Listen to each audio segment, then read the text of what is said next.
This is the Friday Conversation. Joining me in a few moments is Dr. Gerald Chavin. Are you there, Gerald? I believe I am. If not, I'm still taking the drug from the 60s, I guess. Well, you know, the thing is that technology these days, I've been out of working in a studio live for, good 2 years now, I suppose.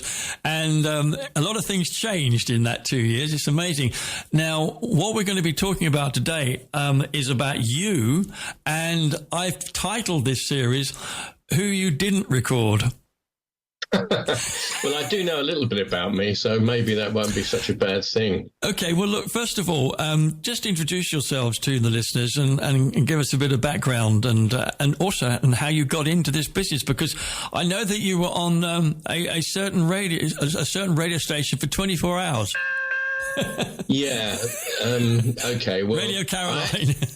Well, I don't know if you're allowed to say that, but yes. No, I got into the recording business because I was terribly interested as a kid in music and electronics.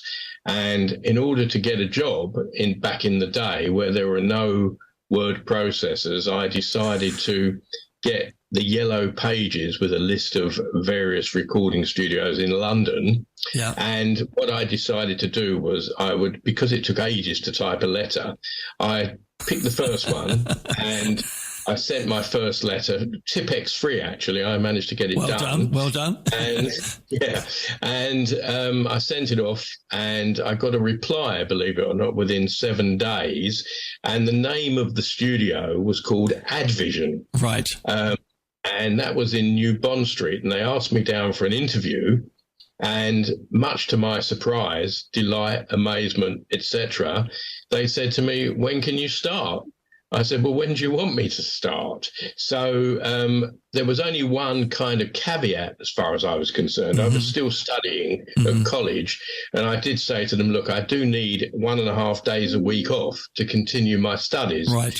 They were happy to do that, but they wouldn't pay me for those days, which is fair. Well, I mean, at least they gave you the opportunity to continue your studies, which, of course, is very important. That's right. So I was able to continue, and I ended up starting work primarily as the tea boy. I didn't really know how to make tea, but I certainly learned very quickly. And then I graduated from tea boy to what we used to call tape jockey. That's the guy who stood in front of the machine, making sure that nothing really went wrong with it. And the heads were clean as well, and things like that. Make sure the heads were clean and no dust on them. Absolutely. And when the engineer, the sound engineer said, "Okay," or pointed to me, because I would just make sure that the thing started up and stopped when it was supposed to, and tried not to catch my fingers in any of the moving parts, because that would have been incredibly painful. So that's how I actually started. And then one day, our chief engineer, he rang in. We had a big session with, I think it was the Yardbirds. And don't forget, you're talking about a long, long time ago. Yeah, well, I mean, we're talking at a time when Jeff Beck and Eric Clapton were sort of... Absolutely. And so... my boss, a guy called Roger Cameron, who unfortunately is no longer with us, he said to me, "I'm not going to be able to make it. I've got a terrible cold or the flu or whatever." And I said, "Well, who are you going to get to replace you?" He said, "Well, I'm talking to him." I'd only just graduated. Anyway, I didn't know how everything worked because I had a degree in electronics. Sure, and I knew how to. So there I am. Straight in at the deep end with it was a record called For Your Love, which was written by the guy who actually wrote the first 3 hits for the Yardbirds, a guy called Graham Gorman, one of the founders of 10cc, but he was a brilliant songwriter. He suffered badly from coronavirus. He got through it, I understand, didn't he? Yeah, I think that's right. But he lives. I think he still lives in Manchester or thereabouts. But he was a genuinely talented songwriter. And then the guitarist with the Yardbirds at that time, because it did keep changing. They got through guitarists. As as quickly as most groups get through. Well, it was a different time, wasn't it? Everybody was experimenting all the time, I suppose. Yeah, and it was Jeff, unfortunately, the sadly demised Jeff Beck that played the guitar, which was almost saying played the guitar is not really. I mean, he just kind of amazed us all with his virtuoso skills, and the singer, a guy called Keith Relf, who again, unfortunately, is no longer with us. He did a great job, and the bass player in the group was a guy called Paul Samuel Smith, who went on to do lots of other things, including doing the record production for Cat Stevens. And the producer was a guy he owned a club called the Crawdaddy Club, which is famous.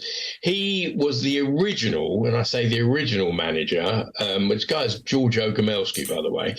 He was the original manager of the Rolling Stones, but when Andrew Loog Oldham came along, he kind of gave that up, or he gave him up. I'm not quite sure which way around it went. But he latched onto the Yardbirds because they were great. Live, wow. I mean, live was amazing. And they weren't too bad in the studio either. And that's how I kind of got into doing the very first record. I think For Your Love might have got to like 1, 2 or 3 in the chart. Hugely successful. It depends what record paper you read in the day. I got to ask you this question. I'm sure listeners are sort of thinking, when you were sort of thrust into this sort of situation where you were going to have to engineer this session, and obviously you must have heard of the Yardbirds, I would imagine, at that time, so you knew who they were.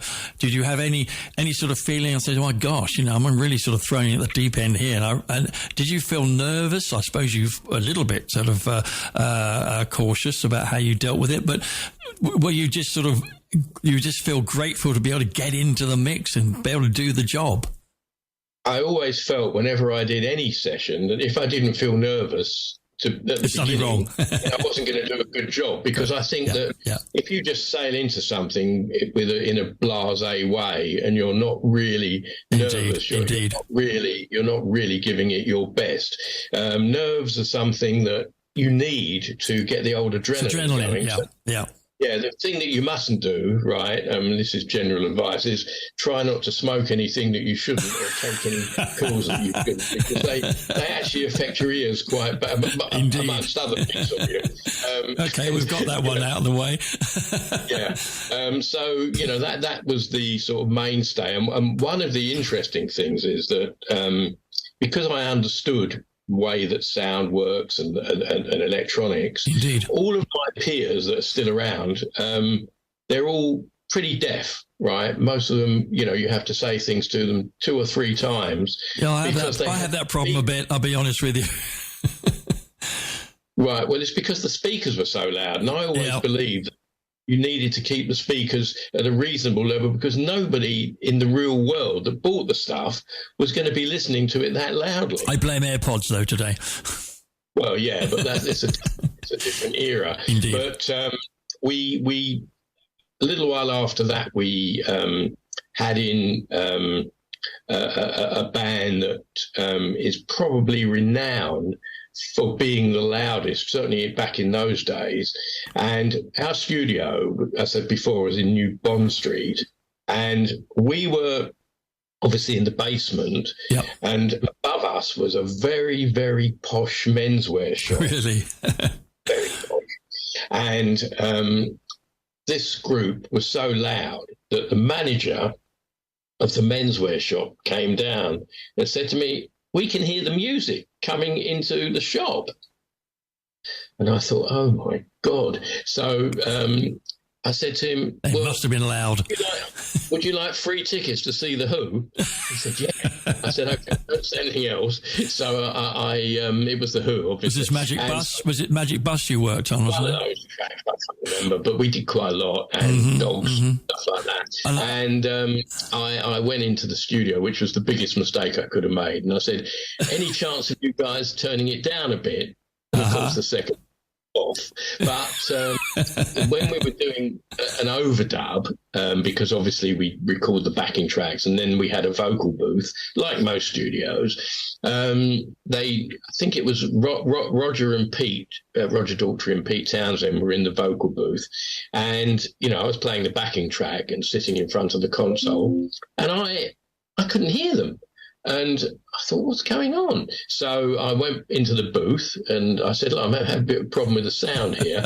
And I checked all the microphones, checked everything, and nothing. I couldn't hear anything. And it turned out, after I twigged it, that because I sort of told them to play quieter, they decided to mime. Which Brilliant. sort of served me right, I guess. But we used to go to a pub around the corner from the studio, a 5-minute walk away. And the landlord of the pub, because I used to bring everybody that was famous, really. Who would drink a lot. I didn't, I didn't have to pay. That's a good point as well. That was good to see. We went there for, I don't know, a drink or something to eat. And before I knew what was happening. Got banned, did you? Well, Keith Moon and Pete Townsend fighting. And, one of them, I can't remember which one, threw a pint of beer over the other one. And the landlord, who was a big guy, he said to him, that's it. He said, you're banned. Not you, Gerald. My gosh. It was fun. So it wasn't just, sort of like a regular job where you have to go to work from 9 to 5. In fact, wonderful stories. Yeah. We're talking with. Sorry, I'm going to say we're talking with Dr. Gerald Chavin, and we're talking to him about the bands that he didn't record. In fact, that he has got such a plethora of incredible stories. Let's have a little break, Gerald. Let's listen to that Yardbirds track, which kind of set the whole thing off for you all those years ago, and we'll come back and just have a little general chat and play something else. And also, we'll talk about your jingle.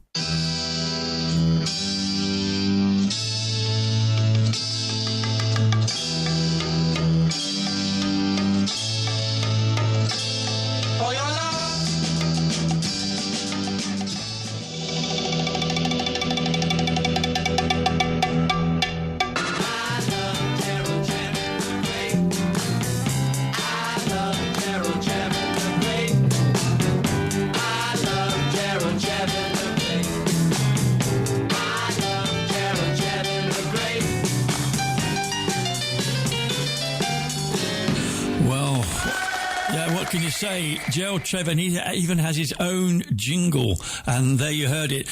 Give us a bit of background how that came about, Gerald. Okay, well, I was working with a guy called Barry Mason, who people may know was the songwriter for lots of major tunes. Controversial Delilah, he wrote. Oh, it is now. It wasn't then. Well, I mean, now it is, yeah. Yeah, and this guy, Paul Samuel Smith, and, we always used to start fairly late. I mean, it wasn't a 9 to 5 job because musicians are not artistic, apparently, between the hours of 9 and 5. They get artistic about 9 in the evening. Been there, done that. So here we are. It's now 3 o'clock in the morning, and this band, they decided to just play a kind of jazzy thing, but they wanted to come up with some kind of a voiceover thing, and nobody could think of anything to do. I was absolutely shattered because I wanted to go home. It's like 3:30 in the morning, and I had to be back at 8. So I just tossed off the line. I said, how about calling it, or singing "I Love Gerald Chavin the Great"? And they thought it was a brilliant idea.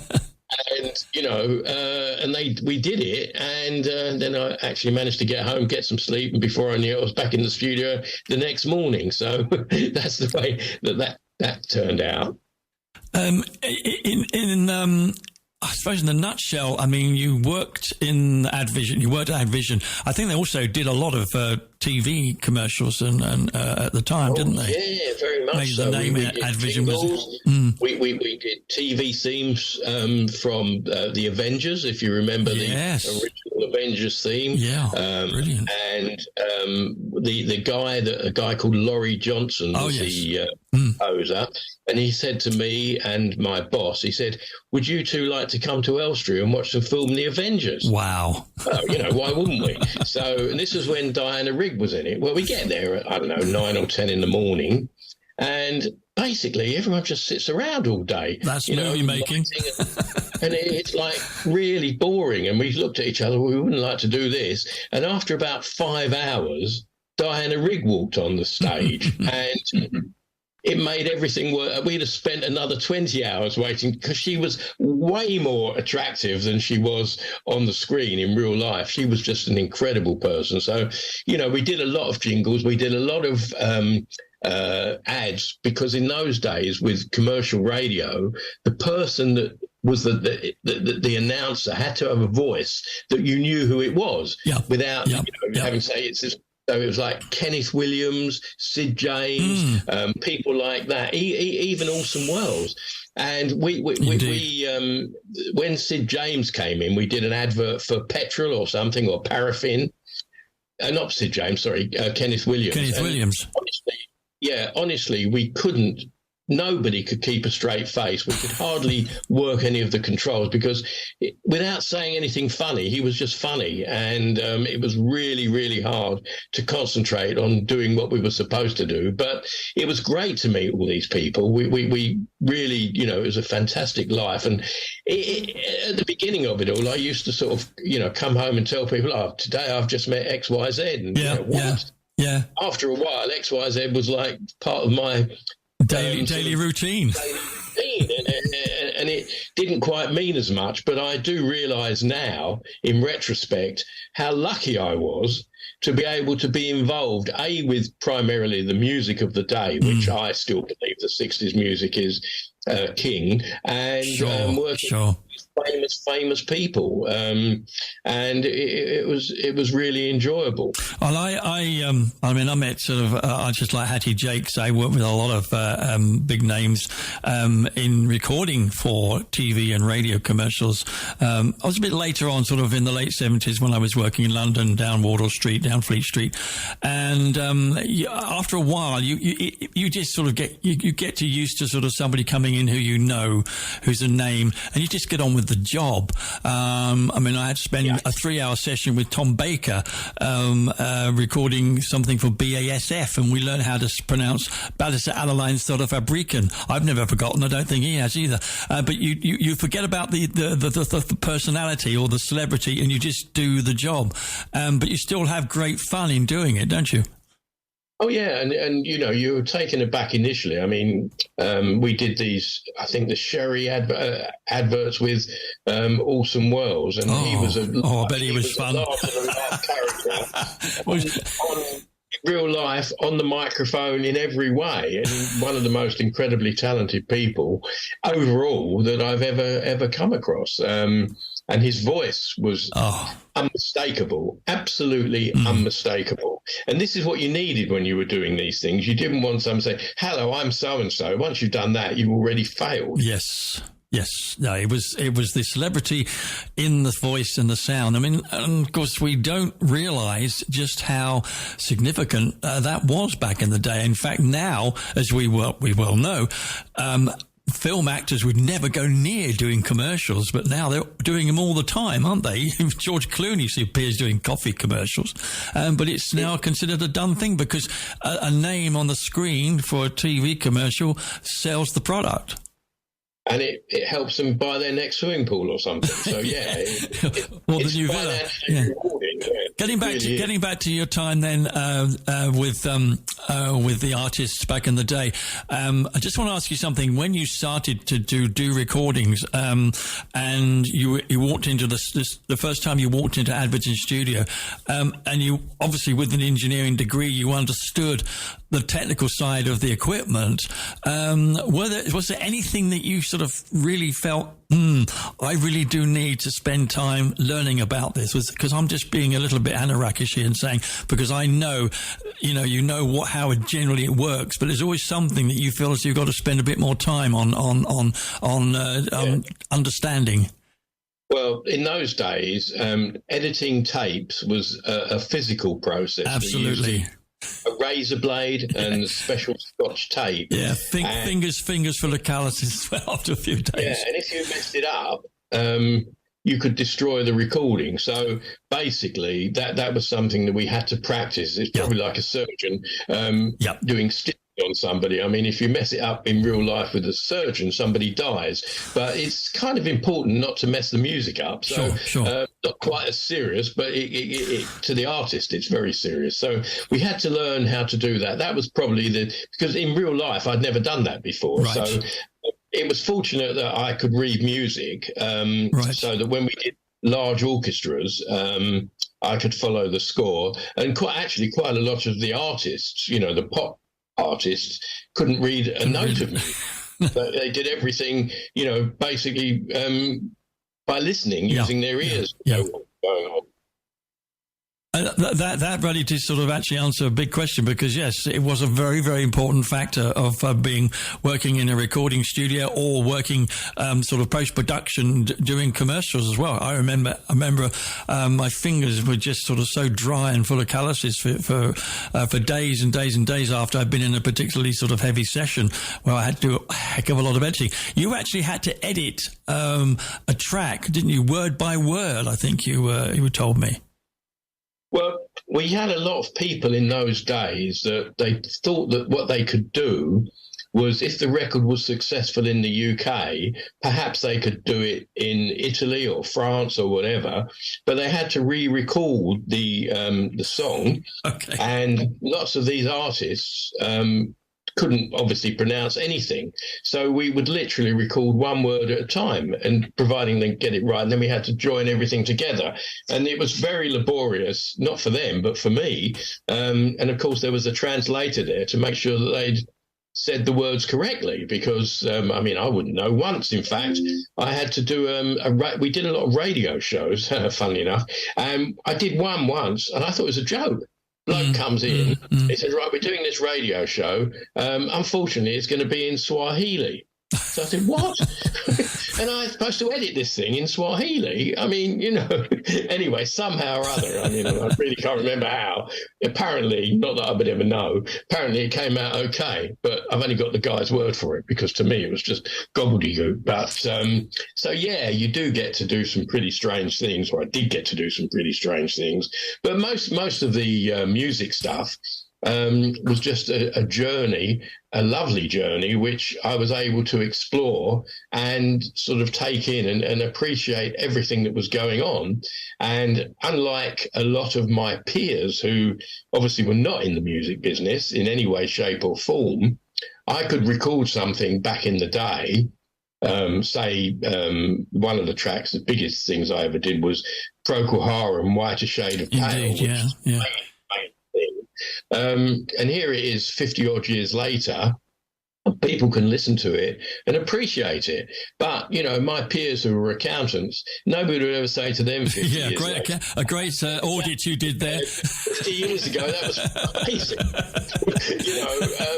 There is that. So there is a kind of a... You've got a legacy. You've got a legacy, Gerald. That's the thing. It's a legacy. Exactly. And that makes me very happy. Absolutely. Because, long after I'm gone, the music, Gary Brooker, unfortunately, the singer from Procol, is gone. But and again, there are less and less people around from that era. And because it's a long time ago, I was very, very young, and I was virtually the youngest person to be in the studio most of the time, including the groups and everybody else. So I was lucky that I was young enough to remember it in the way I remembered it, and B, to still be here to remember it. Indeed. Gerald, I want to, I would love to continue talking. This is why we're going to do a few of these sessions over the coming weeks, because we're going to actually talk about specific artists that you work with. And I was going to talk to you about Jerry Rafferty and the album Can I Have My Money Back? We're going to play a track before the end of the hour. Just to let our listeners know that you have been working on a book, which is presumably going to be published this year. Yes. In fact, I'm talking to my editor this evening. My editor's in Laurel Canyon, which is, you may know, in California.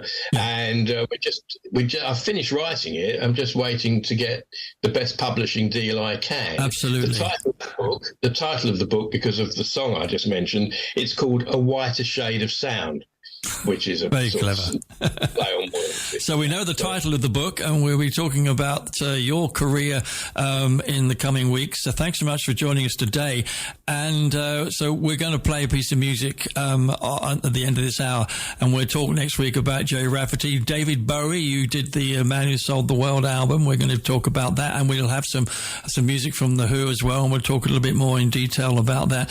And of course, a remarkable time you spent building Richard Branson's studio, which of course, after which he asked you to stay and engineer Mike Oldfield's Tubular Bells. Yeah, well, I was the only one who knew how it worked. On that note, anyway, it's been an absolute pleasure talking to you today, and I look forward to our next session. Thank you very much indeed, Dr. Gerald Chavin, for joining us here at Talk Radio. Take care. Bye for now. Thank you. Bye-bye.